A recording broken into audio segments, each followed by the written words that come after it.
Bugün şöyle çıtır, güzel bir video hazırlayalım dedik usta. Evet. Hani sürekli bir söküp takma değil de bilgilendirici bir video olması adına. Belki şu şekilde gördüğümüzde arabayı tanımlamak biraz zor olabilir. Evet, tabii. Aracımız Audi A6 BMK Bug motor dediğimiz, Q7'de falan da çıkıyor bu motor. Öncelikle aracımızda aşırı bir yağ kaçağı vardı. Araba çalışmayarak çekiciyle geldi. Zor bela dışarıya koyduk. Abimiz çalıştırıyorum, takırtıdan kurtulamıyorum dedi. Takır takır sesler geliyor. O videonun hemen buraya girsin. O takırtı sesini de göreceğiz.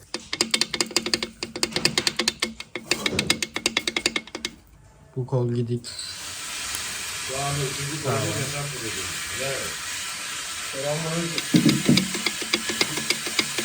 Bu kol gidik. Bu sağlam. Bu da sağlam.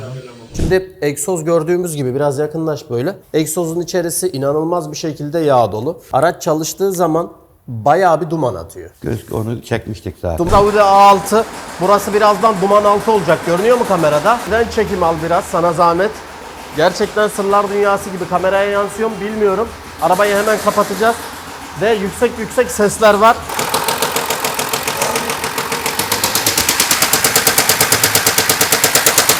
Aşırı bir şekilde duman attığını söyledik usta. Takırtının temel sebebi neydi? Onların hepsini zaten video aralıklarına koyacağım da ben. Takıntının sebebi krangımızın bitmiş olması. V6 bir motor. Evet. Krangın sökülmesi ölüm gibi bir şey. Bu sökülmesi bak bu aşamaya getireceksin. Ondan sonra burada da dağıtmaya geçeceksin. Zaten bunun uzun videosu gelecek.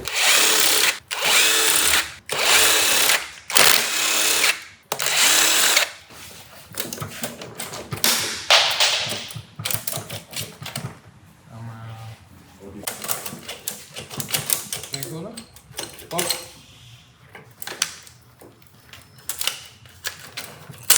Tamam.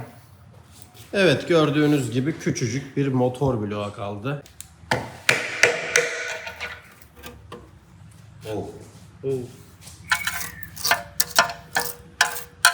Zincir palet parçaları bile var abi baksana. Zinciri oğlum. Manyak mısınız? Girin buradan Yatak. Alabilirsin. Hemen şuraya gelelim. Şimdi bazı parçaları ayarladım ben. Yani göstermek adına bu bizim aracımızın yağ pompası. Kalbi ve yağ pompası. Bütün temel burada başlıyor. Bütün sorun pompadan. Bütün sorunumuz bunda. Bunun yağ basıncı, basınç düştüğü an kranga istenen yağ basınçta gelmeyince ne yapacak? Krangımız yatağı artık çizmeye başlayacak. Çizdikten sonra kazımaya başlayacak. Kazdıktan sonra da böyle parçalamaya başlayacak. Bunlar herhalde Bunlar yatak bizim- talaşları. Kartelin içerisini biz yıkama yapacaktık. Video içerisinde görünsün diye. Bunlar bakın ne talaşlar var arkadaşlar. Aracın krangı öyle bir pozisyondaydı ki inanılmaz kötüydü. Öncelikle onu söylemek istiyorum. Tabii krank sardığı zaman hemen krangı takalım gönderelim gibi bir durum yok. Yok. Blok, pistonlar, piston kolları, krank, silindir kapağı, subaplar hep birlikte rektifiyeye gitti. Rektifiye dediğimiz olay torna aşamasıdır. Burada bunlara bakılır, istenen parçalar tespit edilir, liste verir bize rektifiyecimiz. Listeyi hazırlarız, götürür veririz. O da torna işlemiyle gelen parçaları yeni bloka, arabanın eski blokuna dizayn eder. Yağ boşluklarını ayarlar. Ustacığım bendeki iş bitti. Bundan sonra sende der. Şimdi yorulan bir araç diyoruz. Bizlere her geldiğinde zincir setlerini değiştiğimizde şu bir zincir seti. Evet. Biz müşteriye diyoruz ki abi zincir- bunu zincir tek bir şekilde değiştirmiyoruz. Bak değiştirirsek problem olabilir diyoruz. Müşterimiz de fiyattan, paradan kaçmak adına bunun gerçeğini konuşalım. Sen benim zincirimi tak gönder dediği zaman araba 1 yıl sonra, 6 ay sonra 3 ay sonra. 3 ay sonra takır takır çalışmaya başlıyor. Çünkü biz üst tarafı zincirleri takarak, paletleri yenileyerek, yağ gergilerini güzel bir şekilde taktığımızda yenilendiğinde alt taraf ne olacak usta? Buradaki yağ gergileri yenilendi, yağ basıncı kuvvetlendi. İstenen basıncı bu vermedin mi artık diyor ki ben kranka, yataklara, kollara, yağ jetlerine basıncımı düşürdüm. Motorunu senin bu hale getiriyorum diyor. Şimdi şu görmüş olduğumuz bir yağ pompası aslında bakın şuraya bir mil girer. Her araçta farklılık gösterecektir bu. Mil girdiği zaman döner. Bakın buradan döner. Yağı en üst noktaya. Şurası bizim kartere giren noktamız. İçerisinde talaş var mı bilmiyorum. Şöyle uzaktan Baran bak. İçinde görünebiliyor. Hatta şöyle de göster. Bir yağ kütüğünden göster. Bak yağ kütüğünün içi gri gri parlıyor. İç kısımlarına şöyle odaklandığımız zaman hemen göstereyim yağ kütüğünün içini. Gördün mü? Bak içerisindeki yani talaşlar bütün yağ kanallarının dolaştığı noktalarda geziyor. Bu da demek oluyor ki sen bir zincir setinden kaçtığında, daha doğrusu taktığında, yağ pompan değişmediğinde, kol yatakların değişmediğinde araban bir gün takır takır takır ses yapacak. Bu duruma düşecek. Aynı zamanda geldik usta.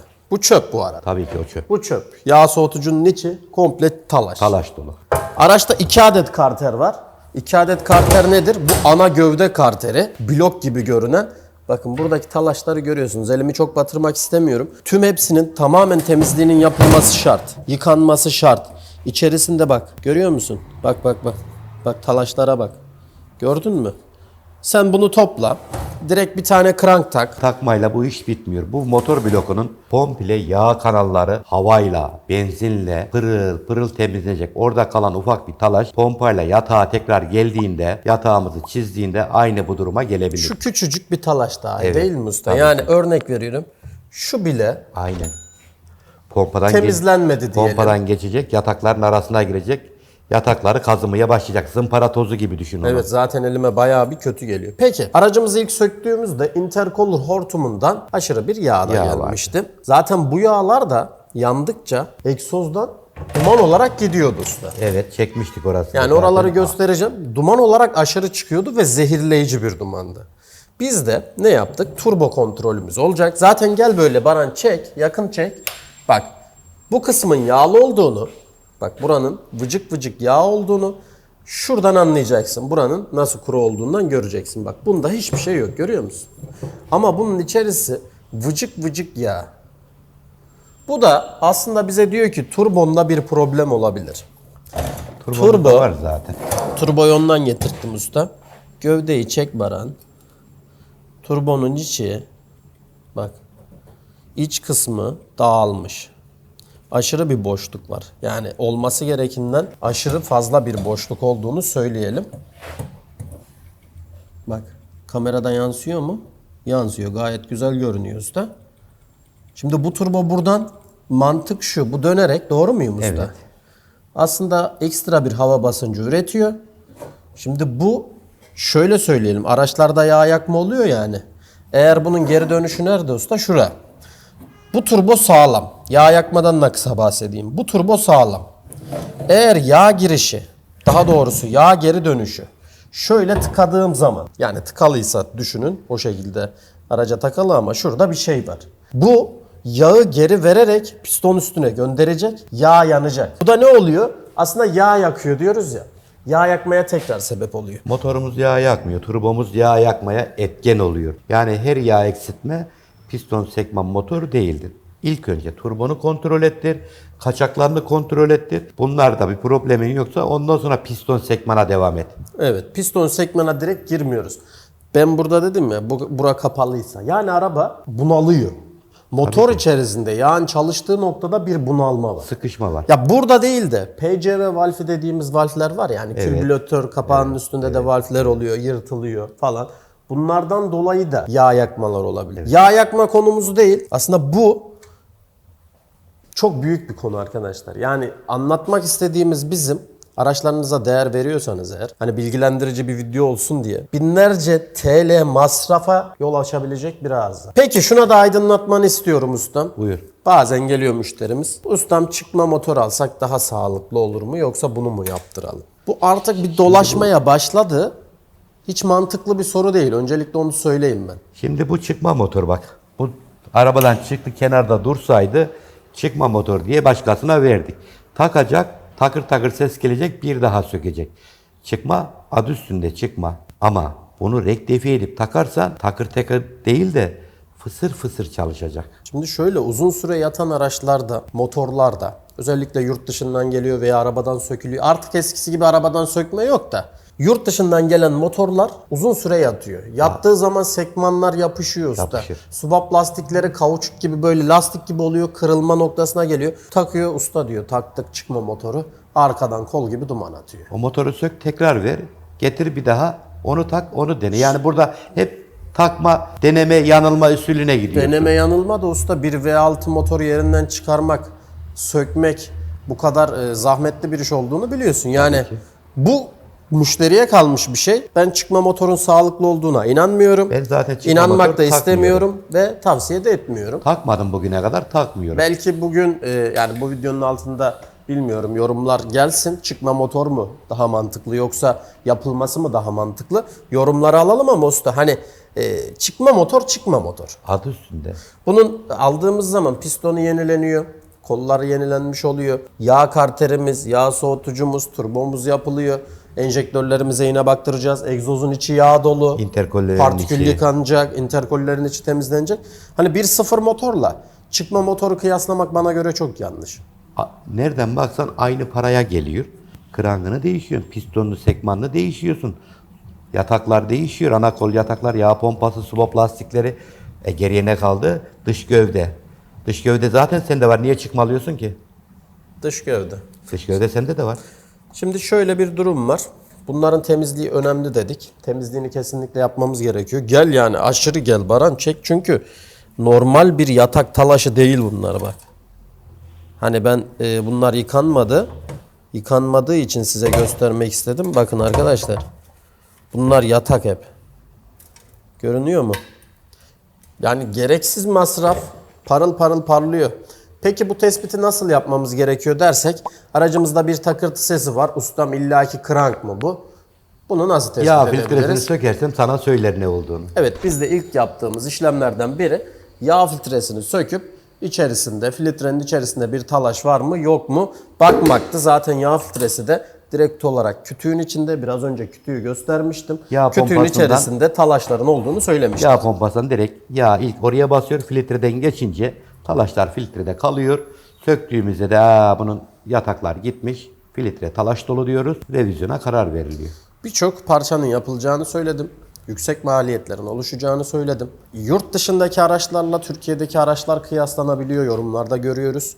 Şimdi Türkiye'de yaşayan bir insan mecburen Türk arabası almak zorunda. Maalesef. Yani evet biz de biliyoruz bir masraf kadar yurt dışı bazlı, euro bazlı düşündüğünde bir araba alınabilir mi?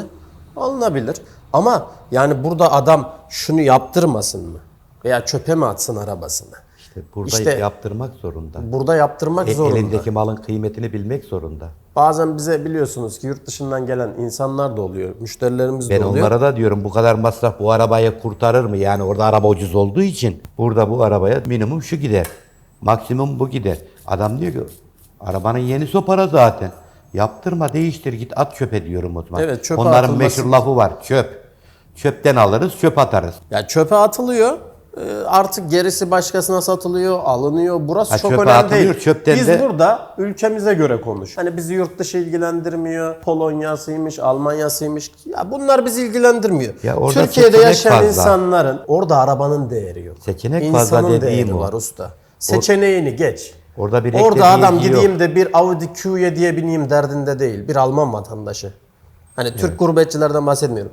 Adam orada gideyim de bir A8 Longa bineyim derdinde değil. Adam belki 5.000 euroluk bir araba almış. İşine gidiyor, evine geliyor. İşine gidiyor, evine. Orada amaç A noktasından B noktasına götürmesi. Orada kıyaslama yaparken yanlışa düşmeyelim. Çünkü seçenek çok. Çünkü arabanın üreticisi orada. Evet. Üretici orada olduğu gibi yani adam 1500 euroya da bir araba alabiliyor. Alıyor. 50.000 euroya da 20.000 euroya da. Bütçe 15.000 meselesi. euroya da. Ama şunu anlatıyorum. Bizim ülkemizde Ama- araba çok kıymetli. Oradaki 15.000 euroluk araba burada 2 trilyon, 3 trilyon. İşte onu anlatıyorum usta. Bu ülke gündemine geliyor. Biraz siyasete kayıyor bizim konuşmamız. Neden? Şimdi adamın evi yok, kirada oturuyor. Adam altına son model bir araba alıyor. Yani bu bizim içimizden gelen bir davranış. Hani arabayı A noktasından B noktasına götüren bir araç olarak değil, amaç olarak Amaç alıyorlar. olarak, görüntü Hani olarak. Görüntü olarak. Hani biliyoruz ki birçok araçlar bu şekilde. Aracımız ne olursa olsun yaptırmak zorunda kalıyor müşterimiz. Bunun temel sebebi de yine basınç düşmesi dedik. İçinden de sesler geliyor. Yani böyle. kalp krizi geçirmiş insandan baz alırsan. Kalp krizi geçirmiş. Her şeyin başı sağlık usta. Öncelikle onu da söyleyelim. Hani arabadır, mekaniktir hepsi demir parçası. Kul Atıyorsun yapısı. takıyorsun ama kalpte öyle bir şey yok. Her şeyin başı sağlık. Tabii ki her şey gelip geçici. Ancak dediğim gibi eğer bu tarz bir konuyla karşılaşmak istemiyorsak ne yapmalıyız diye de soruyor. Ağır Yönelteyim. bakımı ağır bir şekilde yaptırmak zorundasın. kısa ve öz. Yağ pompası, ana kol yataklar, zincir setin. Bunlar ben zincir takarım derken bunları kazanıyor. Ya usta çok para istedim. Bana vermiyorsun. Malzemeye veriyorsun parayı. Bir pompa 30-40 bin lira. 20 bin lira. Hani herkes tabii ki istediği gibi hani yorumunu yapabilir ama hani saygı çerçevesi içerisinde yapılırsa daha mantıklı. Çünkü biz burada hangi tamirci gösteriyor veya kim gösteriyor? Yaptığımız bu mesela bir müşteri aracı gördüğü zaman arabasında neler kullanıldığını, yapıldığını söylüyor. Şimdi bu kısımda çeşit çeşit motor sökme yöntemlerimiz var. Öncelikle onu söyleyelim. Biz gördüğünüz üzere şanzıman üst kısmında, egzoz üst kısmında, travers üst kısmında, kuleler üst kısmında. Yani alt takımdan herhangi bir şey sökülmedi. Sadece ön tampon bölümü, ön panel bölümü, tampon demiri ve tampon farlar sökülmüş oldu. Tabii önem arz eden yerleri sökmüyoruz. Çamurluktur, kabuttur bunlar çünkü bizim ülkemizde biliyorsunuz değer kaybına yol açabiliyor. O yüzden sökülmüyor. Şimdi tork konvektörünü gördüğünüz zaman yağ basıncıyla çalışan bir tork konvektörü, basınçlı bir şanzıman. Bunların yağsının önemi de büyük. Tabii ki bu videonun konusu bu değil ama her 80 binde 90 binde aracınızın şanzıman yağını değiştirin. Aynı zamanda değiştirme yaparken de arabanız 300 bine 250 bine geldiyse değiştirme yapmanızı da tavsiye etmiyoruz. Çünkü yaptığımız zaman içerisinde balatalar var bu şanzımanların. Balatalar aşınıyor, balata tozları oluşuyor ve balata tozu yağ ile karışınca solenoid valflerinin içerisinden dolayı vuruntular yapabiliyor. O yüzden aracınız düşük kilometredeyse ise 80 bin, 90 bin, 100 binde de şanzımanımızın yağları değişebilir. Şöyle gel Baran. Bak buralar şaseleri bir çek. Görüyor musun? Arabanın sol tarafında aşırı bir yağ kaçağı da mevcut. Bak şuralara doğru bir çekebilirsen eğer. Şöyle göstereyim. Aşırı bir yağ kaçağı mevcut. Şöyle gösterelim. Buraların, traverslerin, şaselerin, bak çek şuraları hep. Kaçak göçek olduğunu görüyoruz. Çek Baran. Bak içindeki aslında olması gereken bu. Buralar hep temizlenecek. Hatta numara varmış altında. Numara bile görünür hale geldi. Oralar güzelce motoru koymadan yıkanıp temizlenecek.